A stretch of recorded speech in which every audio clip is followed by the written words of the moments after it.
आज मी तुम्हाला दाखवणार आहे माझं साडी कलेक्शन. चला लगेच बघूया. ही साडी आहे माझ्या लग्नातली. वैदिकच्या वेळेस फोटोशूटला मी ही साडी घातली होती आणि हा कलर पण खूप गोड आहे आणि मला यावरचं ब्लाउज तर अतिशय आवडतं.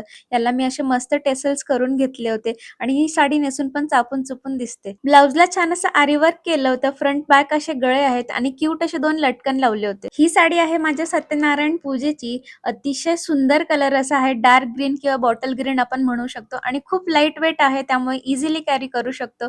आणि मेन मला हा कॉम्बो आवडतो विथ मरून कलर आणि ब्लाउज मी असं छोट्या स्लीव्ज मध्ये शिवलं होतं. ही साडी आहे माझ्या पहिल्या पाडव्याची. त्यावेळेस खणाच्या साडीचा खूप ट्रेंड चाललं होतं आणि त्यामध्ये मला ब्लॅक कलरचं कॉम्बिनेशन खूप आवडलं होतं. ब्लाउज मी लॉंग स्लीव्हचं शिवलं होतं.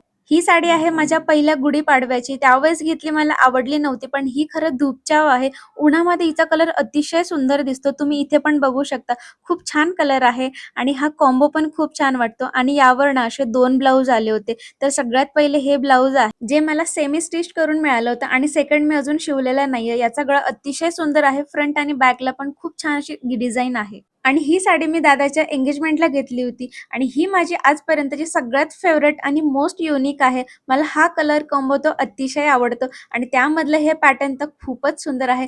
आणि ही साडी मी आजपर्यंत फक्त 1 वेळा नेसली आहे. त्यानंतर ब्लाउज आहे, यावर पण मी छान असं आरी वर्क करून घेतलं होतं. फ्रंट आणि बॅक असे गळे आहेत. तर असं होतं माझं साडी कलेक्शन. तुम्हाला सगळ्यात जास्त कुठली साडी आवडली मला कमेंटमध्ये कळवा आणि मला फॉलो केलं नसेल तर लगेच करा. चला भेटूया अशाच एका नवीन व्हिडिओमध्ये. तोपर्यंत बाय.